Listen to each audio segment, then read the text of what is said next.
stuck inside of these walls within. I don't recognize who I've turned into. I'm losing hope and getting myself back. Everything around me is starting to turn black. Don't tell me you're hurt again. Tell me how wrong I am. Tell me how it's all my fault. Yeah, I've met my match again, starting from scratch again. Where is the pleasure in all this pain? Don't you lie to me. Say it's all okay when it feels like I'm drowning. I hate to say goodbye, but it's time to go. All I need is someone else.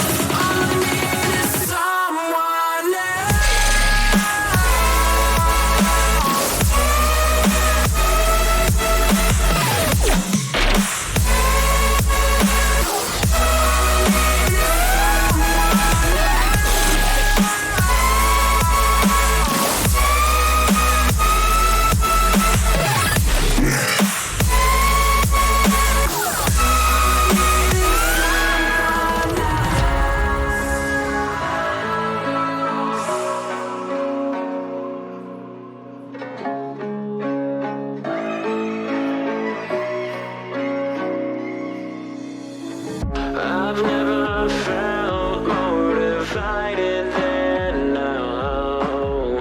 Every word that leaves your lips never means how it sounds. You've conquered the best of me, could have just set me free. Games that you play are just agony. And now I'm beside myself, no one your fucking hell. Let me just go, let me just go. And don't you lie to me. Say it's all okay when it feels like I'm drowning. I hate to say goodbye, but it's time to go. All I need is someone else.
I don't do this often, you caught me off guard.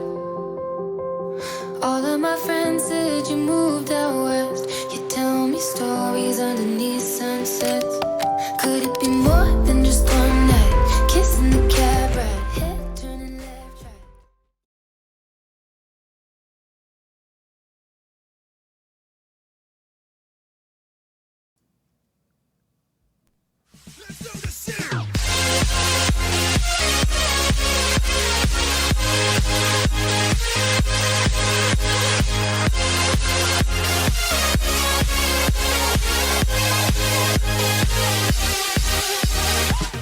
What is up, Level Up Nation, and welcome to the Thursday, November 5th edition of LvLUp Live, your home for gaming and esports news, brought to you by OTN Media. My name is Fiasco. You can call me Jon, and I am joined by the never duplicated but often anticipated king of the courtside. And I bring that up, Joey, because before the show even started, D-Rod correctly predicted what you would be wearing on today's episode, which is, of course, that beautiful Xbox hoodie that you wear just to bring shame to my PlayStation fandom. Okay, so I'll be honest, fam. D-Rod, great projection there on the outfit. I was actually wearing that shirt that we got from Jesse at Press A, but it was a little chilly in here, but I also wanted to keep my fan on, so I kind of compromised with the hoodie at the last minute. So congrats to D-Rod on that one. A big projection. Nation, before we even get into it, let me just say this. For the next 45 to 60 minutes, we are here to bring you relief. We are here to bring you entertainment. We are here to bring you relief of what is going on right now. We're not even going to discuss what's going on right now, but we are here for 45 to 60 minutes of awesome gaming and esports news. So if you have your TV on, if you're watching something that is bringing you anxiety, bringing you, negative vibes, just turn it off. Just tune in to LvLUp Live for the next 45 to 60 minutes. And let's try to put a smile on everyone's faces, and let's try to bring that positivity together. And the best way to do that, Nation, is not only by turning the TV off, but it's also by following the show on social media. You can follow the show on Twitter, Instagram, and Facebook at LvLUp Live. That's at LvLUp Live. And while you're on Twitter, the two most positive people I know, Joey and myself, I can't even say that with a straight face. Joey's positive. I try to be positive. Follow us on Twitter. Also, follow Joey at Courtside King, myself at Fiasco. You're watching here live on Twitch. What is up, Twitch fam? Those handles are right below those mugshots you're currently staring at. And if you're listening onto the podcast, later on down the road in those awesome show notes below, you can find them right there. Copy and paste that bad boy into Twitter, and boom, you find us. And Nation, if you do wish to listen to the podcast version of the show, the LvLUp Podcast is available on Spotify, iTunes, Google Play, and Stitcher. And since you're listening to the podcast already, why not leave us a really cool review? We appreciate reviews. They go a long way, not only providing us amazing feedback on how we can grow and tweak the show, but it also helps grow and reach new listeners and viewers. And we really do appreciate all feedback that we receive from you, our listeners and viewers. So please do, if you have a moment, give us an awesome review, and we will pay attention to see what's going on. Joey, positivity. That's the theme of today's episode. What are we talking about today on the November 5th edition of LvLUp Live? Guys, a number of roster moves, particularly new organizations jumping into gaming, and a lot of those being soccer-based. A lot of that good FIFA action coming on at the top of today's episode. From there, we're moving into some stuff with Riot Games as far as signing different players, and then a little bit about pretty much their players association and how that's working and what the future of that's going to look like. From there, we're going to dive into a couple other things, from collegiate esports to Riot teasing a new game and much more. All right, so we have our topics, but we can't touch them just yet. Of course, we have to talk about our drink of choice, that amazing beverage that's going to bring cheer to not just us, Joey, but to the rest of the world, pending that we're not having water, because then chat will just absolutely flame us alive. Joey, your beverage of choice for today's episode. Chat, you can flame me. I'm having water. No! Let me explain why. There is a backstory. So we had this hard seltzer. I had it reserved in the fridge. I had a conversation with my wife. No. Yeah, we'll call it a conversation. And I said we would split it. That was misinterpreted between one of the parties. So it is no longer there, and I do not have it for today's show. So I was hoping to have part of that to bring, but I no longer do. So we're going with the good old clear water here. Not tequila, just agua. Are you blaming your better half? I am saying communication was not at the efficiency it should have been from maybe my party, maybe the other party. Definitely room for improvement there. Well, before I announce my drink, I want to give a big shout out to D-Rod. Tier 1 sub for 3 months here at OTN Media. We do appreciate the support. D-Rod, thank you so much. And not only that, the gifted sub to the man, the myth, the legend, T-Spans. Thank you so much, D-Rod, for the love and the support here on LvLUp Live and at OTN Media. We truly appreciate your support, as it does go a long way. All right. I'm going to have to carry the show. This is going to happen.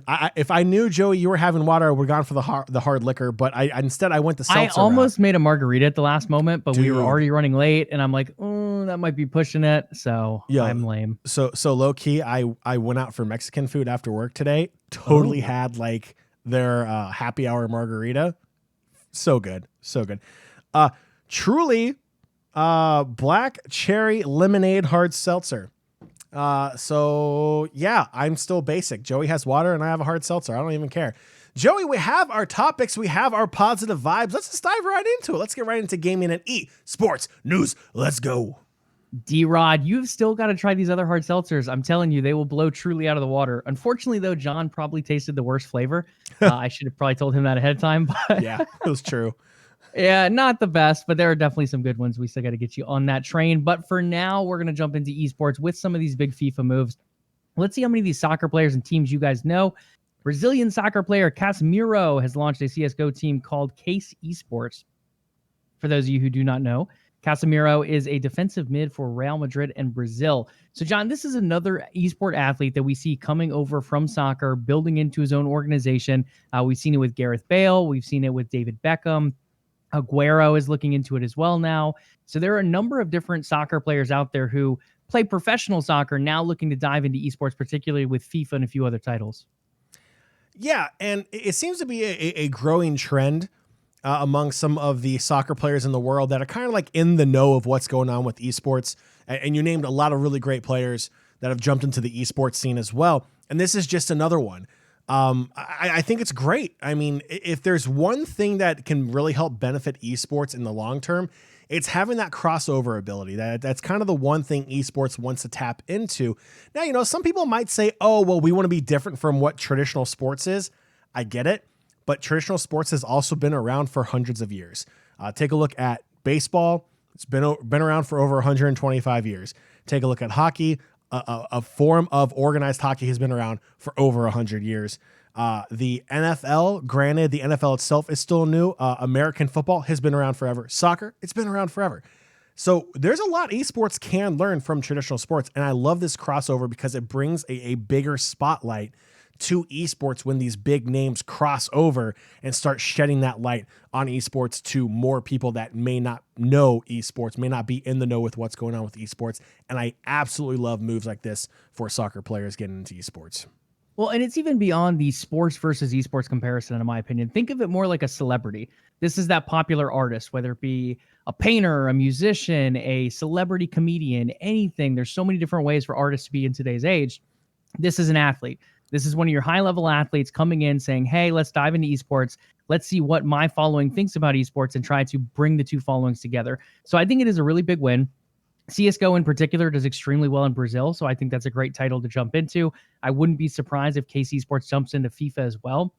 When we look at Bale, we look at Aguero, a number of the athletes who have already jumped in from soccer to esports have looked at that traditional FIFA route as well. So I would not be surprised if we see them move in that direction too. Sticking with soccer and esports, AC Milan has entered the realm of esports as well through a partnership with Team QLash. The new org will compete in Brawl Stars, which is a mobile game, as well as FIFA. The FIFA players are going to include Crazy, the #1 ranked player on PlayStation at the end of the FIFA 20 season, and also Denuzzo, who is the high-ranking player, Italian player on Xbox. So trying to stick with their roots of being there in Milan, picking up an Italian player, a high-ranking one on Xbox, as well as one of those higher-level players in general with the #1 player on PlayStation for the FIFA 20 season. I think this is a big win. If you're going to jump in, you may as well jump in with high-level players, picking up a #1 player on a platform and another player that has that Italian descent that you can kind of play off of as well. Seems like a winning combination for me, for AC Milan. Again, they're just tiptoeing a little bit into esports. I think Roma is probably the closest organization to them that we've seen jump into esports before. They did it with a partnership with Fnatic. Now they run their own organization. They kind of had Fnatic hold their hands for a season or two. Then they ended up splitting away. One team got one player, the other got the other, and then they ended up with their own two separate organizations. With this one, it sounds very similar to me. Again, Team QLash is not on a let's see, a high level as someone like a Fnatic or a G2 or a Cloud9, but at the same point, it does allow Milan to kind of dip their feet in a little bit without too much of a commitment up front. So am I the only one that when I read this, I read it as Team Quiplash? Like, I don't know if like my head's like stuck on Jackbox Party Pack, but I totally read that as Team Quiplash. And I was like, wait, Quiplash? No, I think this is cool. AC Milan is a very... They're a big soccer club. They are a very big soccer club. They have a massive following. So yeah, I mean, it's, Roma is a big deal also, but AC Milan is like one of those massive names. They may not be up on the same level as like your Manchester United, your Bayern Munich's, your Real Madrid's, and some other team from Manchester that we're not going to talk about. But it's a big deal, and they're jumping into FIFA. FIFA still to this day, the number one best-selling sports game, period. All over the world. It is a very popular game. Whether you have a love-hate relationship with EA or not, is still a great selling sport franchise. And the esports scene is pretty strong, especially on the international scene. AC Milan jumping in with the number one PlayStation player and the number one Italian Xbox player is a massive, massive move into that direction. Obviously, they couldn't have been cheap. If you want the best, you're going to have to pay for the best. And this is going to be a great move for AC Milan going forward, especially if they stick with it. We see Schalke 04 out of the German Bundesliga making the jump into esports. We've been talking about this for a while. They've been in the LEC for League of Legends. So yeah, I love seeing these football clubs, these sports clubs in the international scene making that commitment into the esports scene. I think AC Milan is another strong name entering the esports scene, and it can only benefit the scene going forward. And then last but not least, of the footballers jumping in, we have Wolverhampton Wolves of the English Premier League. They've decided to boost their way into esports with an announcement of a new Rocket League team. This one's going to include the captain, Rix Ronde, Ole, and Luis P. coming over. Again, I think this is another big move, and I don't think we need to dive too much into it. Again, it's an organization similar to AC Milan, definitely a much smaller and less historic organization compared to AC Milan, but it does bring that fan base over potentially. Rocket League being one of those games that I feel like we've hit on it 100 times now. It's one of the few esport titles that really helps balance out sports. You have a ball, it goes in a goal, you get a point. Yes, there's rocket-fueled cars involved. Yes, there's flying and all this craziness, but it's easier for basic sports fans to understand this is how you score in this game versus a League of Legends where there's team fights, and there's gold graphs, and there's first kills, and there's towers, and all this craziness going on, and no one can track what is actually the winning total in a sense. While over here, a goal, whoever has the most goals ends up winning, pretty simply to translate here and there. So it is a little bit more of a casual esport to bring sports fans into esports if they're going to at all. Sticking with sports for one more topic, guys. I know chat is having a little hard time here with some of the sports topics. It is a little sports heavy at the top of the show today. The last one is exciting, though. USA Basketball has announced the 30-player listing of players who will be taking part in the USA Basketball Gaming Trials on November 7th and 8th. There are going to be 7 qualifying players who will go on to represent the first ever Team USA NBA 2K esports team. The FIBA Esports Open is going to be December 19th through the 20th. John, as someone who's cast a lot of NBA 2K, we've done a number of events for Wizards District Gaming, and then you did a number throughout the season as well. This is a really exciting thing for NBA 2K esports in general, now moving from just a league scale to a potential worldwide scale here with the FIBA event. Yeah, and when you take a look at the roster of the players that were invited, obviously you're going to have some players from WizDG, the current reigning champions after last season, but like you have historic NBA 2K names in this pool, like That Boy Dimes, Mama I'm Dat Man. We're talking about players who show up week in, week out for their team in the 2K League, who are staples in the 2K scene.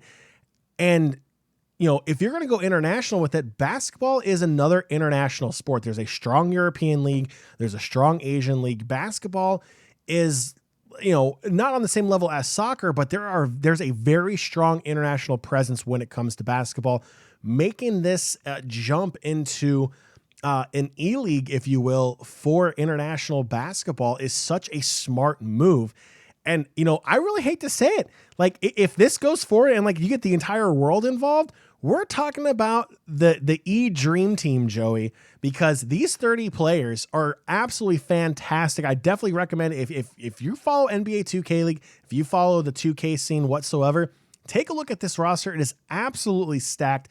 And the people that they got to be the scouts, the managers, just the overall board members include people like Ariel Powers from the Washington Mystics, include current head coach of the NBA 2K League champions, Pat Crossan. Like, there are some major names scouting here that know how to identify talent, know how to put a team together, and know how to operate and run a team. I am really excited for this. This is literally going to be the E-Dream Team for USA basketball. going into FIBA Esports. I love this move. I am so excited for it. I'm gonna be watching very intently. I think I love this move, Joey. I think it's fantastic.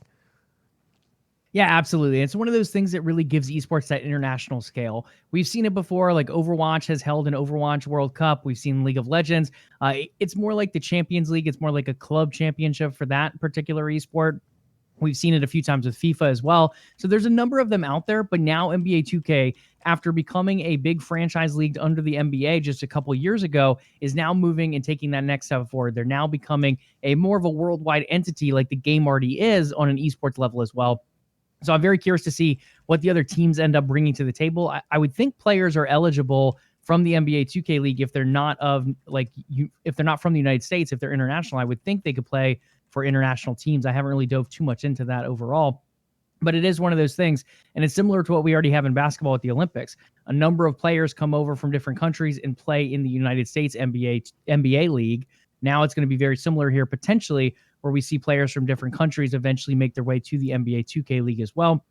And then now we have the FIBA event going on here. So I'm excited to see how it all rolls out. Again, it is the first instance to my knowledge of this. So continuing to see how it builds and devolves and grows and different things over time. I'm sure changes will be made. But so far, like you said, John, this roster is very star-studded heading into qualifying. Okay, guys, that's enough sports. I know, chat. I know it's been a little rough. We have one more topic later down the road, but for now, we're going to move on. We're going to move over to rapping because why not? Fnatic has signed Notes, a British-Nigerian singer, songwriter, rapper, and actor to their talent roster. Guys, I honestly have no idea who Notes is. If you do, I'm very happy for you. I hope he's great. But as a Fnatic fan, I think this is one of those moves that is kind of in the vein of like 100 Thieves and FaZe Clan in a sense. This is saying, yes, we do esports. Yes, we're quite good in esports, but we want to continue to build our brand in different ways. When you look at 100 Thieves, they've signed a lot of people who are not really involved in esports, but they're streamers. Or they've signed rappers, they've signed songwriters, they've signed singers. They've signed all different people in different genres to continue to bring almost that entertainment feel to their brand. So it's not just purely esports and gaming. It's we are a production brand. We are a merchandising brand. We have amazing clotheslines. We do all these cool partnerships. 100 Thieves and FaZe Clan are two of those organizations that do that really well. This, to me, is Fnatic trying to make a move in that direction a bit. So while I'm not saying they're going to get rid of their LOL roster, while I'm not saying they're going to drop their CSGO team, I think they continue to invest in those scenes, but they're looking at different ways to continue to grow their brand, continue to bring it out to maybe audiences that wouldn't necessarily see it before. And I think looking at different musicians, similar to what 100 Thieves does, is a good way to potentially do that. So again, I don't know who Notes is personally, but supposedly he's a big deal British-Nigerian rapper, singer guy. So I think, at least on paper, this sounds like a pretty good signing to me. This also means all Fnatic fans are now required to rap. So Joey, as a Fnatic fan with a Fnatic flag behind you, I'm going to need you to lay down some bars for me and LvLUp Nation. I do not sing. See, they would sign me to be that guy in the back room that says, hey, I don't like that roster move, but go to my Twitter analyst and we'll talk a little bit more. I think chat's encouraging that. We need to hear you drop some bars. We need to hear the flow, the courtside king flow. Guys, I can't do this just randomly. I have to go over with my lyricist. I have to get my DMCA ready, you know, all that good stuff. So that's fair. Can't do it just yet. We'll hold off on that. We'll have that be his second video on OTN's TikTok when that comes at a later date as well. Maybe I'll write an LCS wrap up for you guys. Ooh. It'll end just shy of Worlds, but we'll get there someday. Oh, yikes. Brutal. What do we got next here? Cloud9. Speaking of organizations we like here on the show, Cloud9 has announced the signing of up-and-coming streamer General Sniper, which later sadly was terminated about a couple hours after it was announced due to it was a little bit of a misunderstanding with an agreement that was signed between Cloud9 and Riot Games with an age limit of 15 years old or older. So what happened was C9 went out, they hired Sniper. He's an up-and-coming streamer. They thought it did pretty well with the rules because the way the rules were written, it almost sounded like the player had to be a pro player, age 15 or older, because they weren't signing him to a pro player contract, but rather a streamer contract. They did not think it violated the rules. Riot said, yo there, Cloud9. That actually does violate the rules. So Cloud9 had to roll that one back, sadly. It's a big deal for General Sniper. He would have had his first contract under the age of 15, which would be huge. That goes for any streamer, but particularly a younger streamer. That is really good to get into the scene at that level. At the same point, it did get rolled back, but the future is still there. I believe he turns 15 next year. So there is the possibility of signing that contract, whether it be a streamer deal, a pro player deal, that will be on the cards come next year. It is a bummer for both Cloud9 and Sniper in the meantime, though, at least for this year. Anything you want to say about underage streamers and Riot Games rules, sir? God, no. That is a bad segue, sir. That is just no. Yeah, it's one of those things. We have to wait. It's tough. It's tough. Like when you're signing these young players, there's so much at stake. Like it's a young guy coming on or a young girl coming on to stream potentially, and then you have all these different aspects where, I mean, I hate to say it, but there's people like pedophiles online, and there's different protections that have to be put into place. And then you have the legal aspects because the player's under the age of 18. Parents have to see the contract, or you would hope parents have and actually read through the contract. Then you have lawyers that potentially get involved, or agents, depending on how big the player's following is. So there's a lot of different pieces that come into play here. Unfortunately, it sounds like all the boxes were checked by General Sniper and by Cloud9, but this one little way the wording for the Riot contract was written ended up being not applied the way it was supposed to be. So it did have to get back down in the end. But this is one of those things. And I think a lot of organizations, Cloud9 being one of the respectable ones in this area, we have seen this go wrong plenty of times before, where young players brought in, whether it be League of Legends or another game, and then maybe the contract isn't read through by the parents and the player and the lawyer very well, or maybe the contract is a little bit, we'll call it predatory in the sense toward the organization over the player. So there's a lot of different ifs, ands, and buts that go around with it. Cloud9, it does seem, did most of the homework, but missed that final question at the end. So unfortunately, this deal will be suspended at least for a while. Yeah, and like Joey was saying, it's all done for the protection of the kid. The internet is a really weird place. A lot of people go to the internet for good intentions. There are bad people out there, and rules and regulations from Riot are in place for a reason. So it makes sense. Hopefully this doesn't, have Sniper, think, oh, well, maybe this isn't for me. Maybe, hopefully Sniper sticks with it. And, when he is of age for that legal agreement, he's able to sign with Cloud9. Hopefully Cloud9, maybe a different organization, start his streamer career in content creation. That'd be really, really cool. But again, I feel like it was a good, not a good, but a misunderstanding on Cloud9's part. But at the end of the day, it's there for good reasons. So Cloud9 will have to wait at least a year there for General Sniper to become a part of the C9 family. Absolutely. Last but not least, in the roster moves today, again, we touched a little bit on Overwatch League last week. We're not going to touch too much on that or the LOL side with the free agency opening up in a couple weeks. Maybe we'll dive into it more next week. I do have quite a few rumors I do want to talk about, but again, want to let a few of these things settle. So nothing's necessarily impacted by the way we end up diving into them. A couple that have been officially announced, though: Cloud9, Rainover is in as the new coach coming up from the academy scene, and Fudge, also the top laner for the academy scene, is coming up and replacing Licorice as the new starting top laner. A lot of that comes down to the Oceania role being put into place. Now that Fudge would not count as an import slot, it does make him a little bit more attractive to slide into that spot. That alongside the fact that Licorice is quite expensive, offloading that contract and going with someone like a Fudge who is younger and more unproven does end up saving quite a bit of income potentially for Cloud9 as well. Then for Team Liquid, we have Jensen signing a new 3-year deal. It was rumored for a little while. It is now official, and that is a pretty deal. Quite a bit of money on that one. That would be a number of Twitch subs coming in for Jensen. And then we have EG hiring former Mad Lions coach Peter Dunn. Personally, I think one of the better coaches in the Western scene. He's very good, very creative. He ended up taking that team of Mad Lions rookies plus Humanoid and making them very, very strong. They ended up contesting G2 in the spring, and then ended up, I think they finished in 4th in the summer, but again, contesting G2, contesting Fnatic, contesting some of the best teams in the LEC. So he is now coming over as the EG head coach. Sweet. So guys, we'll dive more into those. Again, lots of rumors that we can discuss as far as League of Legends as well as Overwatch League moves that are happening. I think we'll probably dive into some of those next week, and then free agency opens up that following week. So we can dive very heavily into that with no real consequences once that free agency window opens up. Partnerships and investments. Cloud9 back in the news. They have partnered with Uconnect Esports to launch C9 University. Guys, that is where I'm getting my next degree. It's a year-end program where C9 will partner up with universities and launch a series of events and collegiate esports organizations. So I think this is big. This is one of those things that we see organizations like Play Versus, a few other organizations out there that continue to invest in either the high school scene, the collegiate scene, just esports at a younger generational level in general. I think that's a huge win. The Game Gym locally does a lot of this as well, continuing to be that academy pathway for players to learn healthy habits of playing in esports, whether it be sportsmanship, whether it be learning to get up and exercise and take drinks of water, as well as getting those in-game mechanics lined up and continuing to improve your in-game game. So I think this is a big win overall. And Cloud9, again, being one of those legendary organizations, they've been around for a while, now ending up partnering up with multiple universities here, is just going to up and really improve those university programs pretty much nationwide wherever they end up partnering. Yeah, if C9 University does not have a Bachelor of Science in memology, I want nothing to do with this program.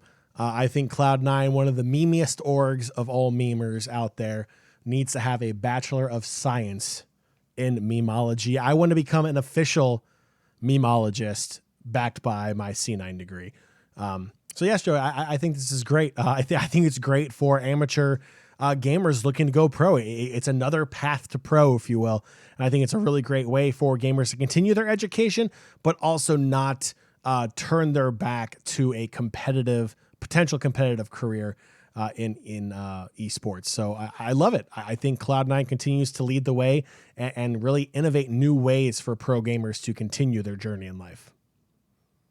Absolutely. A big win for those young, inspiring, potentially esport professionals coming up from high school and collegiate levels. So a big win there for those scenes, as well as Cloud9 continuing to invest not only in their academy talent of their LCS team, but also at a deeper level with collegiate colleges. Hello, around the country. Hello, Monday. What is up? So yeah, super excited for that. Super cool to see how that's going to end up evolving over time as well. Monday? Oh, it's Thursday, it's guys. Thursday, my dude. This is what's happening. This is what the election has done to me, fam. Oh, no. Monday. We can't do that, Joey. It is 45 to 60 minutes of positive vibes. We are not using the E word or anything like that. Positive only. And by that, I meant this is what the console launch for Next Generation has done to me. Just that excitement. It feels like it's next Monday already. That's what I was going for, of course. I like it. One more bit of sports news in the news, and this is your boys over at Electronic Arts, the NHL and the NHLPA. They have extended their multi-year deal for simulation hockey games. This is a big, big, big win for growth and stability of the competitive Chell scene. If you're a Chell professional player, if you're a player that just likes playing EA's hockey games in general, this is a big win for you. Again, EA with long-term contracts, we've seen good things and bad things come out of them. But overall, if you're a professional athlete, if you're looking for this to become a more professional league, where you're not only getting the tournaments offered currently, but possibly a league similar to what we have with the NBA 2K League, this is a big win for you. Multi-year contracts mean that different things can be built upon. This is not purely, hey, we have this game for another 2 years. What can we do with it? This is a bigger contract that's saying, hey, we're in a long-term deal. We have the ability to grow a league based on this. We know the game is going to stay pretty similar. Again, mechanics will change year to year, but nothing super major, especially if you're playing an EA game on Switch. But I think this is a big win overall in general. It allows for that stability. It allows for that growth. It allows for really the investment from players, orgs, owners, and leagues, where they don't really necessarily have to put in an investment not knowing if there's going to be a return, or at least not being as comfortable with that return since this long-term deal is now in place. Yeah, I think it's great. Whenever there's stability, especially in a video game simulation sport title like NHL, Chell is a massively growing scene. The NHL, as of a couple of years ago, have really taken a serious look at NHL as the NHL video game as a legitimate way of connecting with fans and growing their fan base. And it seems to be working. Caps Gaming is, really, at least in my opinion, not just because they're local here, really are leading the way when it comes to Chell esports from an NHL organization standpoint. The Leonses are very focused on esports. They're involved in esports, and now they are taking that commitment to heart with their wallet, with their organization, by setting up these organizations for Chell Esports and WizDG. They are all in esports, and it's great to see that commitment double down there between the NHL and EA. That's really a testament to that relationship between the two and how NHL has grown as a game title. Yes, FIFA doesn't really grow from year to year. I would argue 21 actually did have a decent gameplay update this year, but NHL has had decent updates year in, year out. It's a little more challenging with just the mechanics of 5 players on ice, gliding, passing, and all the other physics that go into it. So I feel like EA does a decent job with Chell. So I like the fact that this agreement has been extended for a multi-year deal. It's great, like Joey said, for the growth and stability of the competitive scene. Absolutely. Big win there for you sports fans, you esports fans. It is a big win in general for Chell fans as well. So cool things coming out there from EA, the NHL, and the NHLPA. Again, I think this will lead to bigger plans down the road as things and plans continue to develop as we maybe move closer to a potential league scene down the road. Riot Games has decided to discontinue funding for the LCS Players Association. That is the League Championship Series, the North American League of Legends Pro Series. Riot has helped start it up. They got it off the ground. They did the initial groundwork. They gave it the funding it needed. Now they're saying, hey, players, it's on you if you want to continue it. We've given you the oomph. We've given you that push. We've given you the funding. This is what we've built. If you want to continue this, you're going to have to fund it yourselves. You're going to have to put in the work to make it happen. I think this is amazing. I think this is great. A lot of people are looking at this like, oh, the LCS doesn't care anymore. They're going to say the players can do whatever, and then they just have to abide by all our rules. That is not at all what this is. This is them saying, hey, we're the parent in this relationship, and you guys are the kids. You're old enough to make things your own now. You hit 18. You have your own bills. You have your own rules. Again, this does vary family to family, but in the LCS family, they're now old enough to run this thing on their own. They've hit these guidelines. They have the money to do it. These contracts are huge in the LCS. So now they're saying, look, guys, if you want to continue this on, you have to do it yourself. We've given you formations. We've given you guidelines. You can build upon those. You can make your own. The ability is now yours. They've already set an election, so it is going to have some kind of election moving forward. Darshan being the current president over there. Personally, again, I think this is a big move. I think it's going to put more ownership on the players. It was a little bit of a joke, if we're being honest, the way it was kind of presented on the player side. They didn't really do too much with it. They didn't make many pushes for themselves overall. I mean, you can argue the biggest thing for players was Hooney negotiating his own contract, and that had nothing to do with the LCSPA. So overall, I think there's a lot of work to be done on the player side. I think with them playing with their own money as opposed to Riot just putting money in, it might put a little bit more restraint on them. It might make them think twice a little bit about the way they're being treated or about the way they're looking to be treated. Personally, I hope they take ownership of it, and I hope they start looking toward a collective bargaining agreement as well, because I think that's one of the biggest things that esports is currently missing out on compared to sports. Agreed. And Squircle brings up a great point. Before I touch on that point, Joey, there's a pretty big anniversary I need to announce. And of course, it's going to be Squircle, who has now subbed here at LvLUp Live and OTN Media on Twitch for 23 months. Joey, he is 1 month away from 2 years of support here at OTN Media and LvLUp Live. So Squircle, as always, you rock. And thank you so much for all the support that you have given to us for the amazing 23 months you have been here with us on Twitch. But Squircle brings up a great point. There's a major lack of involvement from players, and that's something that's going to have to change if this is going to be something that succeeds. Yes, I love the fact that Riot is saying, hey, look, the ball's now in your court. If you want this, you need to step up. It's giving responsibility. It's giving ownership to the players to really have that opportunity to make this what they want, whether it's a CBA, whether it's let's say like a salary cap, whether it's, you think of it like a traditional sports thing. There's a reason why there are player associations in all the leagues. It's for fair representation, fair pay, fair benefits. There's a reason why it's there. It's to protect the players. Now, the big question is, are a bunch of 18, 19, 20, and 21-year-olds going to understand that? Are they going to want to get involved? And I feel like that's where organizations may want to try to help guide them in that direction. Now, yeah, it's going to be weird if an organization is going to sit here and say, hey, you should really take this to heart. You should really focus on this. You should really make this a thing. When in reality, players forming a strong player association like this, may give organizations some issues when it comes to signing new players.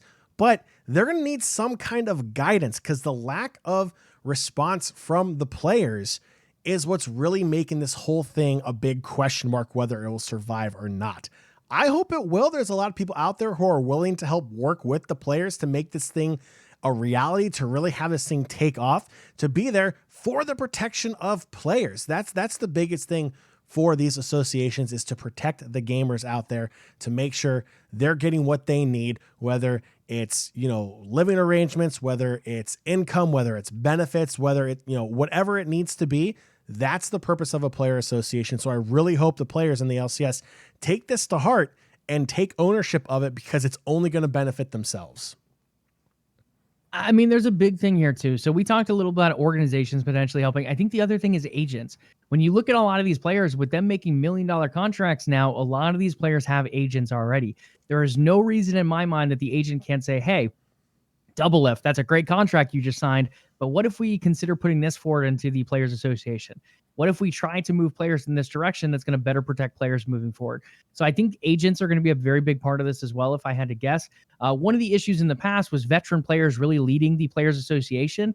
But because you're veteran players, yes, they have veteran experience, but they're also the bigger contracts in the league as well. Someone like a LvLUp, a Bjergsen coming in and saying, hey, we don't really have to argue for too much because we're getting paid buku bucks already. And I think that was one of the problems when we looked at previous leadership. So I think you almost need a little bit of a balance of veteran leadership that comes in with that experience, as well as those younger players that might not be making those higher level contracts that are maybe even underpaid potentially compared to the rest of the league. So I think there's a lot of different things to look at. I think the other thing that it might be more LCS overall in general is going to be the eventual bubble burst, in my opinion. These salaries are getting very, very high for the LCS. And when you compare them to the LEC, which is seeing much more success on a world stage, who pays players much, much less compared to the LCS as well. Again, there's different things like cost of living in Europe versus United States and so on and so forth. But this is definitely going to be a big thing that has to be brought up, both Players Association, league, ownership within these organizations, a lot of different entities that are going to be involved in this as the years to come as well.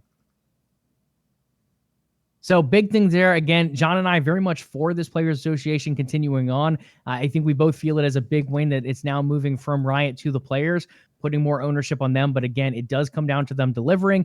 We've seen them deliver in certain areas, not so much in other areas like Worlds 2020. But overall, I do have faith that eventually these players can put enough together, whether it be with their agents, whether it be coming together and understanding that their own money is now being put into this. Eventually, I do think we see a pretty solid LCS Players Association moving forward. Okay, Jon, this next one is going to be a little bit of a trailer that we're going to play for our audience here that is live with us on Twitch. Those of you who are watching or listening to the podcast later, you can check out runedking.com. During Worlds, Riot released a tease of one of their new upcoming games. This is Runed King, a single-player turn-based RPG set in Runeterra. Particularly the Shadowlands will be a major part, and coming to consoles, PC, and Switch in 2021. All right, everyone grab your popcorn. We're going to go ahead and dim the lights a little bit. Grab a blanket, snuggle up. It is a 2-minute trailer. Grab your beverage. I will give you 5 seconds. Do not hurt yourself. 3, 2, 1. Okay, cool. Hope you got your blankets. Get your Snuggies. That's a name we haven't heard in forever, right? Crocs are not welcomed. Simple as that. If you're wearing Crocs, leave the stream right now. All right, Joey, here we go. We're going to play Runed King, a League of Legends story official announcement trailer. You can find this on YouTube as well. Just type it in the YouTube search bar. Simple as that. Here we go.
Okay, that was hype as anything. That was pretty sweet. That was my first time watching it. That was pretty cool. Oh, $5. Yeah. That's going to be a new champion later on in League of Legends. Oh, for sure. Like that was like the reverse of King Arthur pulling the sword out of the stone. That was my dude putting the sword in the stone. Like, come and get it. That was pretty cool. I like that. That was good. Yeah, they did a really good job on it. So it's going to hit on 2 different regions. It's going to hit on Bilgewater, which is kind of like your Sea of Thieves pirate type of region, with players that are, I guess not players, champions like Gangplank, Misfortune, Twisted Fate, different things like that, Graves from League of Legends. And then you have the Shadow Isles, which is more like Thresh's Kingdom, Callista's over there. So kind of hitting on 2 major regions of Riot and the Runeterra that they have ended up developing. So I'm super stoked for this. It's going to be, again, a turn-based RPG available on all different platforms. This will also be the first Riot game to come to console as well, just slightly beating out Wild Rift to that end up launch later next year. So exciting stuff ahead. Again, I don't really know what it's going to play like. We haven't seen any kind of turn-based RPG from Riot before, but it is one of those things where we know Riot is jumping into different genres. We know they know how to do character development. Again, the lore is a little shaky here and there with League of Legends, but they do have some deep character art, some deep character development going on. So I'm excited to see what they can build on here, not only with what we've seen with Legends of Runeterra, the card game, but now diving into an actual RPG as well. Yeah, I think it's great. And Joey, you had a cool conversation there and chat with some people during the premiere LvLUp live viewing of Ruined King. Squirrel says, what Riot do, what Riot do an RPG for each region, and then release a League MMO RPG or watch. Pardon me. I see. I even see that's what happens, Squircle. I read it verbatim and then I see the correction later and it's wrong. Yeah, that would be awesome. MMORPGs are still a very popular gaming genre.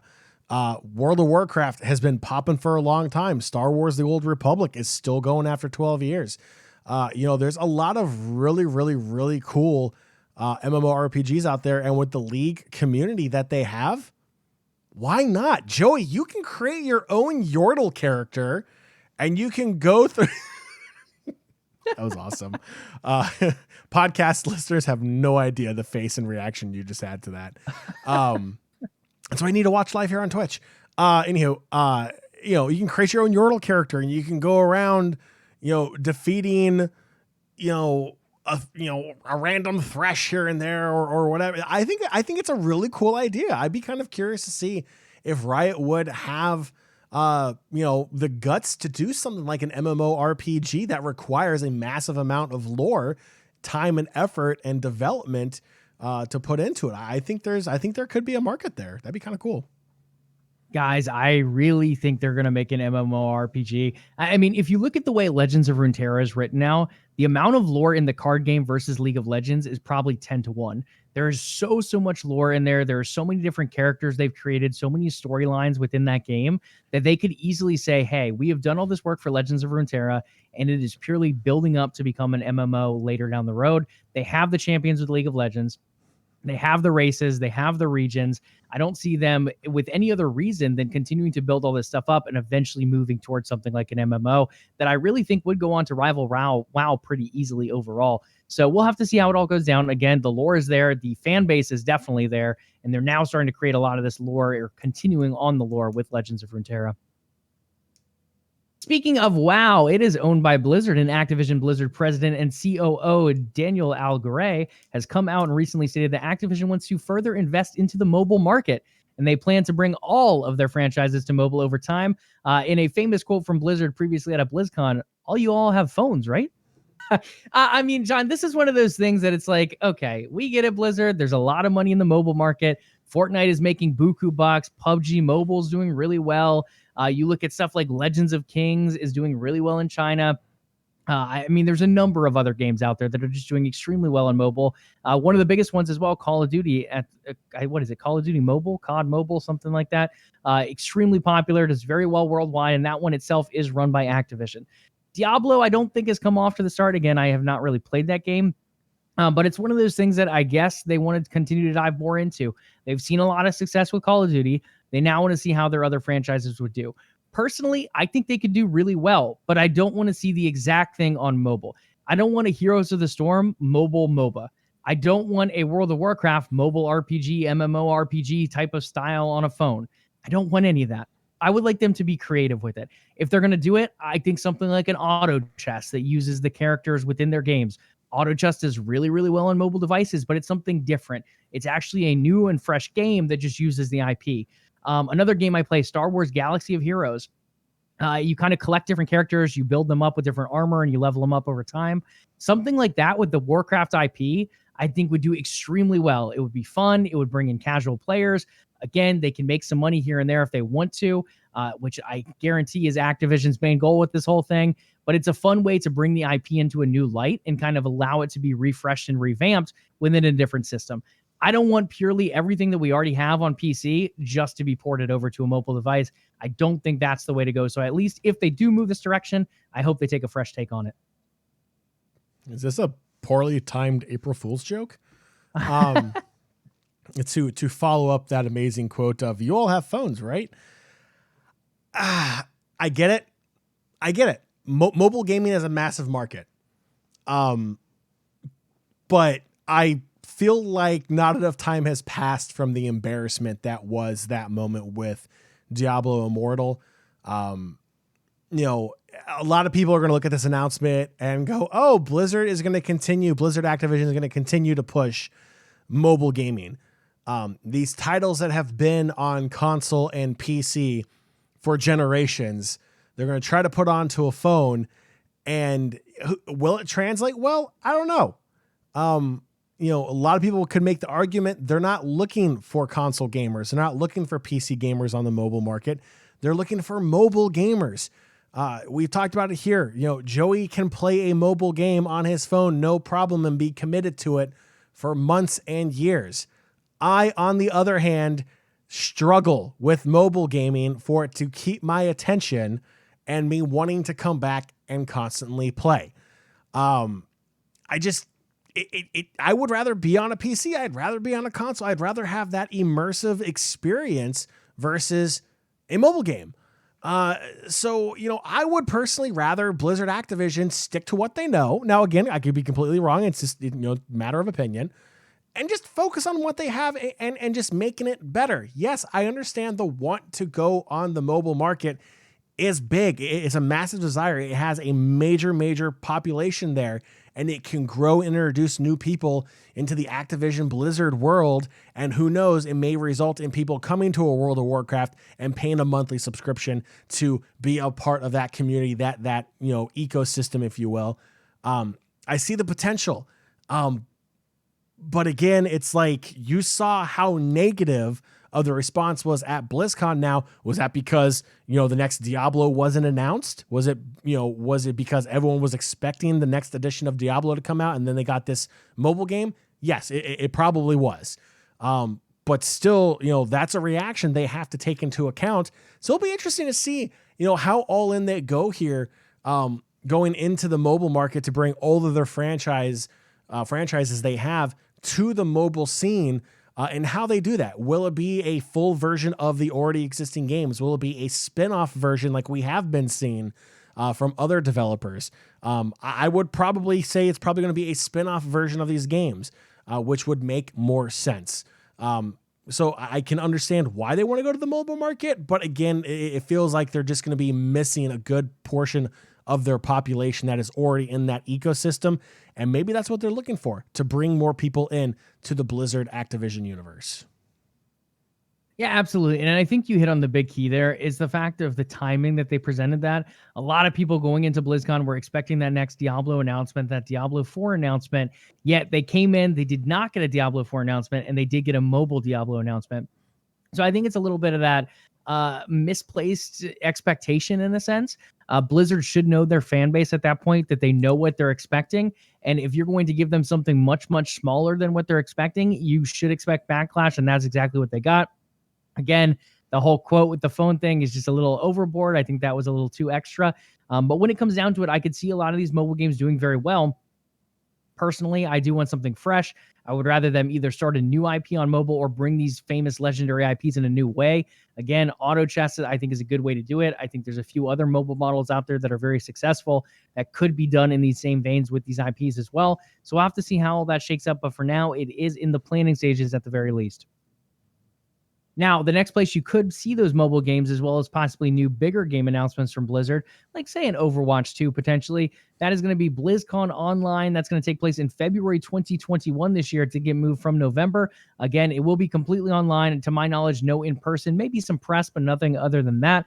And it will be free for everyone to attend this year. Previously, what is it, the opening night or the opening show or something like that they usually do for free? It's like a 30-minute to 1 hour time slot that they allow everyone to view. And then most of the other panels are behind a paid virtual ticket. This year, again, guys, everything will be free. With the pandemic going on, Blizzard decided to open everything up for this year, February 2021. So I would actually be curious if they offered a paid tier, because one of the reasons, one of the things people bought the virtual ticket for was the exclusive in-game content that you got out of it. Like everyone in World of Warcraft loves that Yeti onesie that they got in World of Warcraft transmog. Yeti onesie? Oh, dude, people hate it. It's like the trolliest thing ever. Yeah, it's a gigantic Yeti that you can transmog your armor to. It looks ridiculous. It's even got a BlizzCon press pass and everything. Nobody uses it, but it was one of the things they used to try to get people to buy the virtual ticket. It worked. Some years they've given away mounts or in-game pets or something exclusive to make you want to buy it, whether it was Overwatch, whether it was, StarCraft, Heroes of the Storm, whatever it was, they offered something for every title to try to draw people in. So I'm kind of curious, while it is free for everyone, I wonder if they're still going to offer a paid tier at a reduced rate that offers some kind of in-game content, maybe access to exclusive merchandise that you could buy on the Blizzard store, which they've done in the past as well. So be kind of curious, but I like the move free for all with the ongoing pandemic. I think it's a smart move in the continuing trend we have seen of developers being kinder to gamers during a pandemic. If I'm Blizzard, I feel like they need some good press right now. I feel like they've taken a few hits here and there. Call of Duty League did quite well. Overwatch League had great grand finals numbers, but overall, some of their games have dipped and ebbed a little bit here and there with the flow of things. So personally, if I do give away those things, but I give them away as drops on Twitch. I say, hey guys, link your Twitch account if you watch for this amount of time on each one of these days, or maybe you link them to the panels. If you watch the Hearthstone panel, you get an exclusive card back after watching for 30 minutes. Or if you watch the Heroes of the Storm thing, you get this fancy mount. So I think they could link them to that. They could just do full on stream. If you watch for a certain amount of time over the days, you get a little goodie bag. I don't know. Personally, I think that would be the way to go. It gets you good publicity. 2, you're able to kind of get people to reinvest in your games a little bit with the fun little knickknacks here and there. And 3, you bring more viewers to the stream to possibly get those as well. So that is my suggestion. I think you would like that as well, John. We like to save money here and there and get good things as well. So we'll have to see what Blizzard has in mind for that. Again, guys, online BlizzCon, February 2021. As far as we know, it is free for everyone to attend. What is not free, however, is the classic skins in Fortnite. Ladies and gentlemen, if you want to play on those classic skins once again, Epic says sure, for a price. You guys can buy those new skins in 2 different Origin set bundles that are going to run you about 2,000 V-Bucks a piece. If you only want 1 or 2 skins out of there, you can buy them individually as well at a nice 800 V-Bucks a piece. And on top of that, that original glider, that very simple glider that really had nothing great about it, that'll cost you 500 V-Bucks too. So if you guys want to play those super simple classic Fortnite skins just for the nostalgia of them, they're going to run you a nice pretty penny to do so. I hate this. I despise this. Look, Epic Games, you're giving me more reasons to hate you. I don't care that you give me a free game every month. I don't care that you acquired Rocket League. This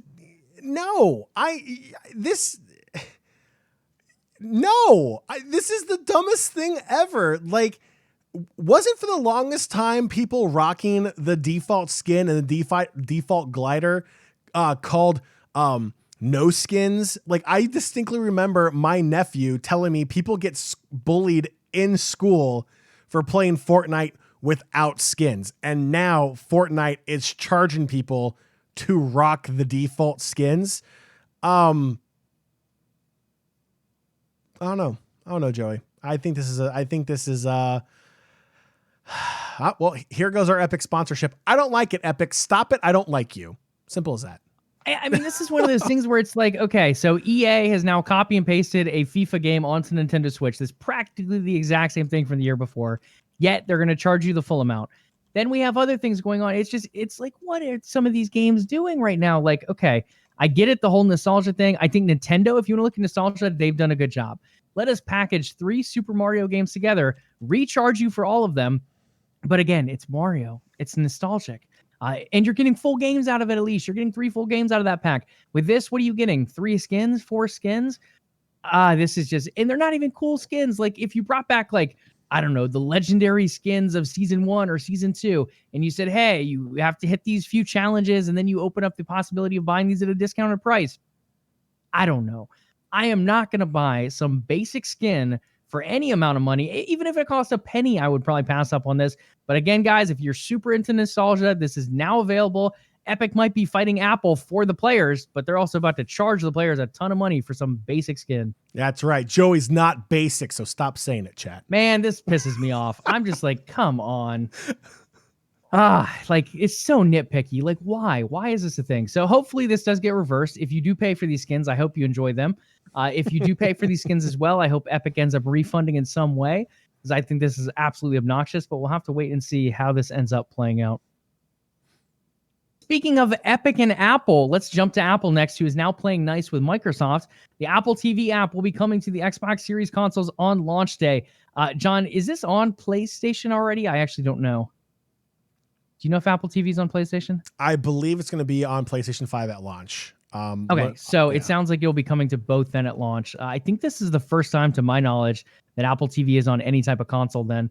So I don't know on the PlayStation for sure, but it is confirmed for the Xbox. It is concerned. Okay, cool. So it'll be on the Xbox Series X, S, and PlayStation 5 at launch. Again, that comes this next week. So Apple TV, it had some issues here and there, not as much with PlayStation, but Xbox with the whole game streaming thing. Microsoft tried to put the xCloud app onto Apple, and they said, hey, we'll take your app, but you have to make individual game demos for every one of the 100 games so that we can review them all. Microsoft said, no, dog, we don't have time for that. So now Amazon ended up moving forward. They're doing a web-based app for Luna, which is their cloud-based platform. Microsoft has agreed to do that as well. So Apple is approving that. I believe that's going to launch in early 2021. But now I don't know if there's a little symbiotic relationship thing going on here, but Apple now able to launch the Apple TV app on Xbox Series consoles as well. So a big win there if you guys are Apple TV subscribers. Oh, this is one more thing with Apple. So they have a one more thing, ironically, a one more thing announcement that's set for November 10th. A couple rumors about this one. So that is Xbox launch day. A number of people are saying this could be an Xbox-related announcement between them and Apple, and it very well could be. I personally do not think it is.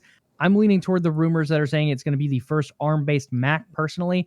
John, do you have any thoughts on what we might see here on the Apple announcement on November 10th? It sounds like it's going to be an ARM-based Mac. I wouldn't expect anything else. They've already done their iPhone announcement. They've already done an Apple Watch.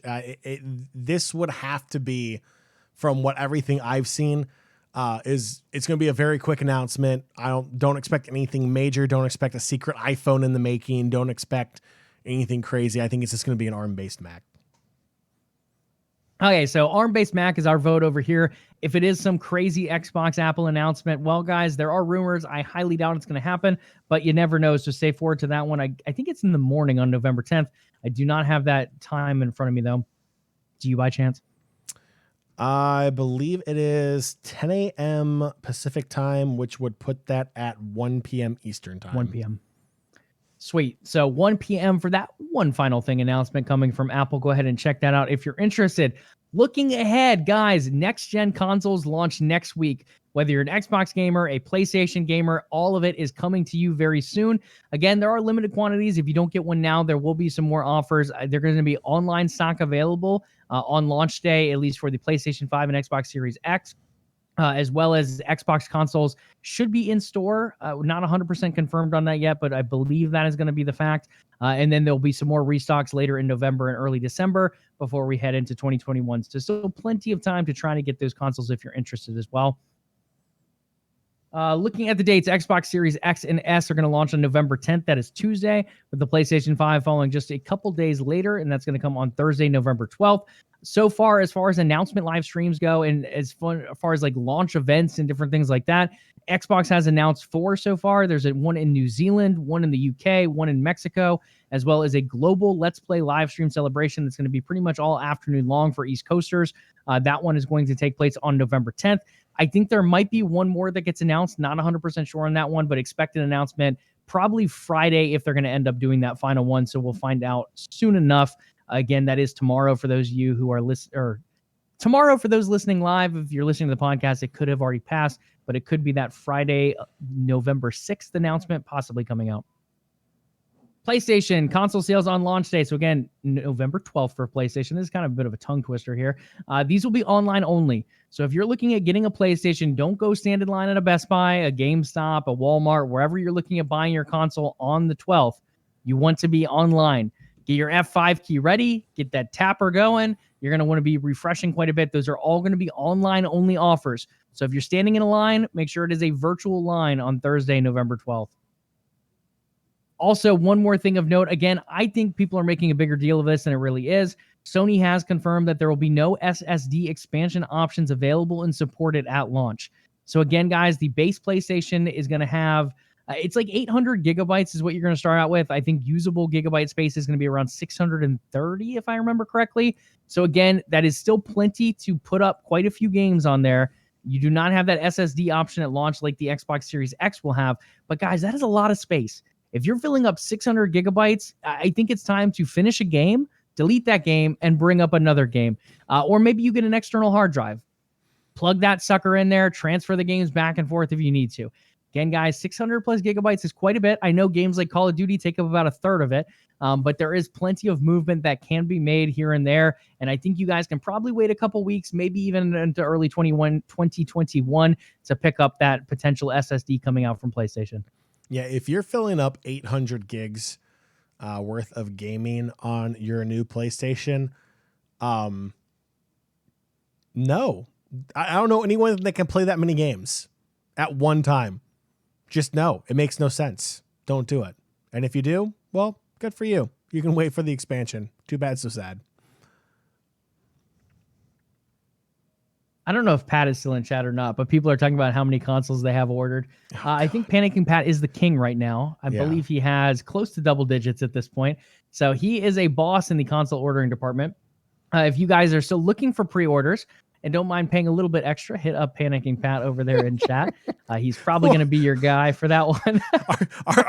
Wait, are we getting like paid for pushing Pat's flipping business right now? Like, this man, I mean, we're helping a brother out, you know. Panicking Pat, friend of the show, Xbox owner as well, plenty of Xboxes over there. So this man, if your Walmart is out of stock, we know a guy. So he literally has to count his pre-orders on his fingers and toes, is what it feels like. Like yes, hit up Panicking Pat if you're looking for a console that is currently sold out everywhere that you look. That, and I don't know how he did it, to be honest. I don't know either. Like, it was so hard getting one console in a cart. That man is a miracle worker, to be honest, pulling that off. He shows up and waves in chat. Oh, yeah, there you go. There he is. So feel free to message him if you guys are still looking for consoles. He might be able to hook you up with some of that action. But again, guys, those are launching next week. Xbox consoles, November 10th on that Tuesday. PlayStation 5 just a little bit later on Thursday, November 12th. Last but not least, for the upcoming news, Star Wars Jedi Fallen Order. If you've not played it already, it is now announced to be headed to EA Play as well as Xbox Game Pass on November 10th. So with that little marriage between EA Play and Xbox Game Pass, it will be available come PC and Xbox console. I believe PC it's going to be delayed a little bit. I don't think that EA Play thing activates on November 10th. I could be wrong, but I think it is a few days later for PC, maybe into early December even. over to some updates in the esports scene, and then we're going to wrap up today's show. Jon, let's talk Overwatch League. The 2020 Contenders Gauntlet has been announced and is headed online. This is one of those like pathway to pro type of scenes that Overwatch ends up doing for their little like academy type of scene in Contenders. So it is going to move completely online for their tier 2 competition, looking to move into tier 1. Quite a few details here. So Asia, there's going to be 10 participating teams over there. 4 from China, 4 from Korea, 1 from the PAC, Pacific Asian countries, continent? What does that stand for? Help a brother out, son. Okay, come on. What am I missing here? Pacific Asian continent. Pacific Asian countries? What is PAC? I actually don't know. I'm pretty sure it's Pacific Asian countries. Okay, so I was right at the beginning, or did I say continent first?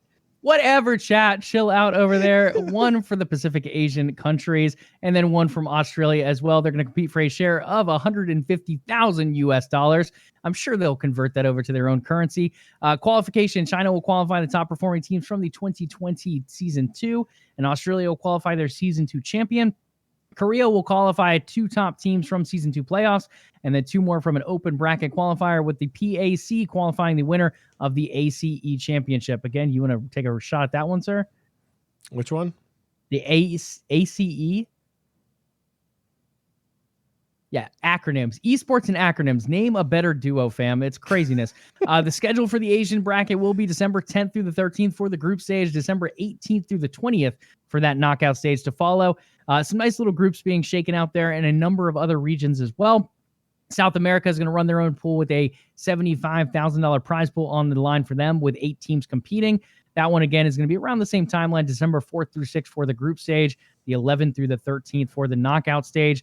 North America is going to tie the knot with Europe in this one, similar to the LCS and LEC. They're going to be competing alongside each other here. 12 teams will compete for a share of $100,000 for the prize pool. That's actually per region. I don't know how that breaks down, actually. But they're going to have 8 teams come over from the November Contenders tournament in each region. And then they're going to have top 4 teams from the open bracket qualifiers as well. So it's straight up split down the middle for those 2. This one starts later this month, November 28th through December 6th for the open bracket qualifiers, December 10th through the 19th for the knockout stage. There's no group stage, it looks like, for this one. And then December 20th is going to have some show matches as well. So again, guys, if you're interested in that next up-and-coming talent for Overwatch League, if you want to see some of those potential players that you might end up seeing later on down the road on your teams, as these teams are definitely going to be spectating, observing, analyzing the play in the gauntlet, this is definitely the tournament to watch. Again, guys, Asia, South America, Europe, and North America in this one. Lots and lots of big up-and-coming Overwatch League talent competing. Yeah, if you want to see the next up-and-coming talent in Overwatch League to jump to Valorant, this is definitely the tournament to watch. I had to, I'm sorry. Absolutely. I had to. Absolutely, yeah. Now, I mean, Overwatch is one of those things. We have Overwatch 2 on the horizon. There's a number of players still coming up. Again, some talent is moving over to Valorant. CSGO is losing some talent to Valorant as well. There's some back and forth there too. We'll have to see how things continue to settle out as these scenes continue to develop. But again, if you're going to invest in a scene, investing in the game and investing in the young up-and-coming talent are definitely 2 major factors to do so. Worlds 2020 for League of Legends has concluded, and one of our projections was right, sir. That was me. We both had Damwon winning, but I did hit the series 3-1. Jon had Damwon 3-2, very close, just 1 game off. So overall, LvLUp did pretty darn good projecting Worlds this year. We both ended up taking top a little far at one point. They did end up losing out to Suning in the semifinals of the upper bracket at World, well, the upper half of the bracket at Worlds. So they did go on. Suning ended up making that nice little upset before being upset by their Korean overlords here over there in Damwon. This is the first time that South Korea has won in quite some time. The last 2 years have gone to Chinese teams. We had Fun Plus Phoenix win one of those, as well as IG win another one. Now Suning coming back, potentially keeping that crown alive, but Damwon saying, no, back to South Korea. That championship will go. According to Slasher, the final peaked at 3.8 million concurrent viewers, which is a pretty big number overall, and that is not including China as well. Once that viewership comes in, you better believe it's going to absolutely blow out stuff, pretty much anything other than the Champions League, because that's how Chinese viewership goes for League of Legends. Very, very popular, especially when a Chinese team is competing as well. I'm convinced every World song is the script. Love it. Yes. Disclaimer for the next topic. The reason I don't even appear in this is because I forgot to fill out the bracket for the second half of Worlds. So yes, Joey wants to touch on the pick'em results for OTN, which is fine, but I completely forgot to fill out the second half of the bracket after group stage. So I apologize. I did goofed, and because of it, nowhere close anywhere on the leaderboard. So Joey, take it away. I'll take a quick nap. Yeah, John didn't do so hot in here. And I want to say John and I were 1 and 2. We might have actually even been tied coming out of the group stage. So we both had a pretty darn good group stage, sitting toward the top of our bracket. But overall, it was another fun year of pick'ems. We had some good upsets here and there. Not as many crazy group upsets this year as there have been in previous years. But when it shakes down to it, our returning champion, Taldeath, did finish 4th. So not returning as the champion this year with a score of 79 points. This year's winner overall is me. So LvLUp Nation does end up taking home the overall crown for this year. I ended up with 89 points. Second place was to Pudding Messiah at 88. The prize will go to Pudding because I'm not going to take home any prizes here. So the OTN community member who is closest to the top is going to go ahead and win out. Again, LvLUp does end up with the crown here, so John and I can put that one on, but Pudding does run home with the prize. He was 1 point shy of me. Again, I ended up with 89 in first, Pudding at 88, so just that 1 point below, with VBO Profit ending up in third at 82.6 below the second place winner. So a big congratulations to Pudding over there being the winner of this year's World's Pick'ems contest for 2020, a year that has been absolutely crazy, but Pudding coming out with a nice little prize. Last but not least, we have the LOL All-Star event to announce here. It is going to take place December 18th through the 20th.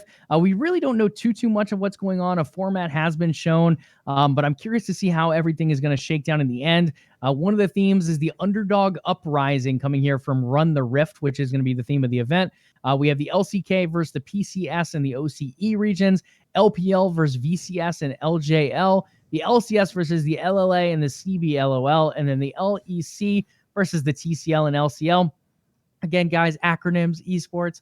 I can't tell you what some of these regions are because I actually have no idea. But there's a lot of different ones coming in here, a lot of smaller regions from Oceania to the Vietnam scene to the Japanese scene. You have CBLOL as well, TCL with the Turkish league. So a number of different leagues coming in here that might not be on that high level of the domestic appearances that we've seen from some of these other leagues. Now they get that shot at that underdog uprising potentially. So look for some crazy upsets potentially in there. Could end up being very chalky, which I would not be surprised with either. But we do have that followed by a superstar showdown. We're going to have 3 super teams from the LCK, LCS, and LEC up again. Oh, and LPL. So those 4 regions. And then the LCK and LPL will take the virtual stage on Saturday with the LCS and LEC playing on Sunday as well. So you get a little bit of that Rift rivalry that we missed earlier in the year as well with NA in Europe versus China and South Korea. Again, we had a little taste of that here in the Championship for Worlds, but we do get another taste there. And then a special Red Bull-sponsored 1v1 competition will take place within each of these 4 regions, with the first stage broadcast on the 18th, the semifinals and finals making the stream on the 19th and 20th, and so on and so forth. There's some fun little things that'll be given out to people who view the event. There's some fun participating event. I believe it's going to be the same thing as we've seen in the past, where players on the teams are ended up voted for by region people. So if John wants to vote for his favorite LCS players, he can vote for them. I want to say it's limited to like 2 per team, if I remember correctly. But that will shake down here in the next coming weeks, and we'll see how all those votes end up panning out. Joey, don't you love how the LCS got the easiest draw here, supposedly? And the LCS will probably still end up losing because, hey, NA's full of just sadness. Sadness indeed. But hey, guys, it has been a great show today. We've talked about a lot, from some fun little roster moves with sports, which we know T-Spans absolutely adores, to hyping up a little bit of this BlizzCon Online event that is now free, to the new consoles coming out next week. Again, guys, we'll start hitting on some free agency as well as a little bit more console news as we move into next week. But we are stoked. Lots of good esports and gaming ahead of us. Even with the craziness of the world currently going on, gaming does have a bright place here in November. All right, fam, I hate to break it to you. The positivity is coming to an end. The real world is coming back. But again, thank you so much for tuning in. Joey, I'm just going to do this quick outro real quick. I'm going to play some cool music here. Oh, there it is. Right there, Joey. It's like on cue. It's almost like there's a soundboard next to me. Nation, that will do it for this edition of LvLUp Live. But before you go, head over to patreon.com/OTN and consider becoming a part of the Overtime Network. In return, you'll get access to exclusive content that nobody else in the world can get unless they are a part of OTN Media. If you haven't already done so, make sure you follow the show on Twitter. Follow the show on Twitch, one of those TW words, to catch the next episode of LvLUp Live. If you listen to the show on our podcast feed, leave us a review. LvLUp Podcast is available on Spotify, Stitcher, iTunes, and Google Play. We would love to hear from you. In fact, we love to hear from our community so much. There are other ways for you to interact with us. Joey, what are those ways? LvLUp Nation, head on over to Twitter and find us at LvLUp Live. That is LvLUp Live. In addition to that, you can follow the umbrella company OTN Media on Twitter and Facebook as well. That's at OTN Media, and on Instagram at OTN_media. Last but not least, hit us up with a follow, maybe even a subscription as well on Twitch. We'd love to have those Prime subs. You can do so at twitch.tv/OTN Media. Check us out, LvLUp Podcast, Mondays and Thursdays, 8 p.m. Eastern Time, as well as a number of other shows throughout the week. All right, make sure you tune in this upcoming Monday, November 9th, as we cover the latest and greatest in gaming and esports news. Do your ears and eyes a favor, hit that sub and follow button to know when the next episode of LvLUp Live is ready for your viewing pleasures. We will catch you all on Monday. Have a great weekend. Remember, if the TV's too much for you, just turn it off. If social media is getting to you, ignore it for a bit. Your mental health comes first. Stay positive out there, fam. Remember, be nice to your fellow gamers online as well. And Joey, as always, Level up.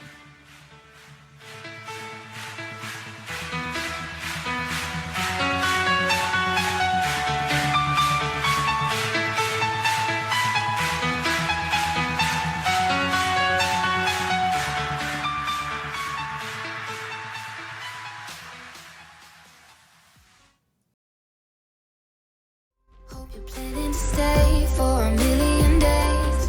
You'll be my summer in December. Hey boy, trust my intuitions always. I'm not superstitious. I got lucky, stole your heart and it was mine for the taking.